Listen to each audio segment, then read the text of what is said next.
been a brutal 48 hours for law enforcement. 4 officers across the country, including a Sanibel police officer, shot in the line of duty.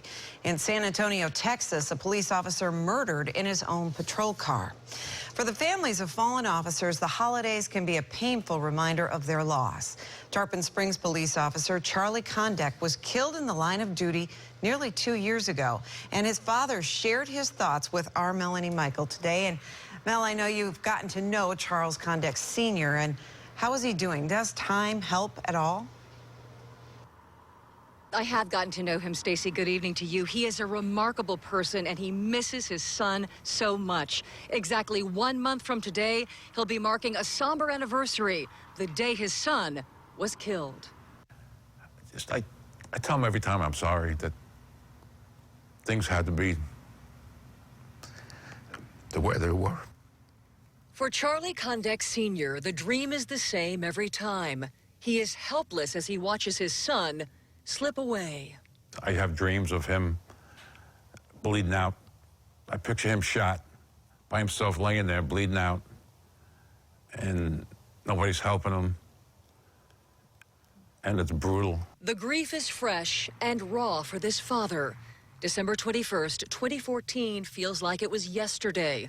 And when he is aching to see his son, he visits him in the cemetery.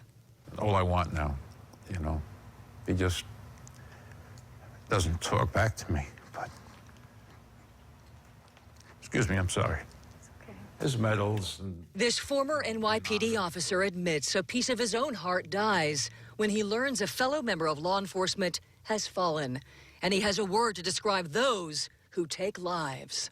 Animals that do this, that don't respect, come up from behind and shoot. I don't care, police or anybody, come up from behind and just assassinate them like that. They're cowards.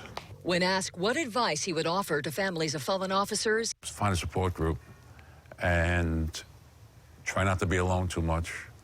Enjoy the memories that you had in the past, the good times. And tonight, we would like to thank Charlie Kondek Sr. for sharing his story with us. By the way, Stacy, we'd like to tell you that the support group that he's in right now also has Cindy Roberts in it. Does that name sound familiar? She is the wife of slain officer Mike Roberts from the Tampa Police Department. Charlie Kondek Sr. tells us it is very, very important to seek out that support and talk about it because it makes it just a little bit easier to keep that memory alive. Stacey? Yeah, that pain's still so raw. Thank you, Mel. Live in Tarpon Springs tonight.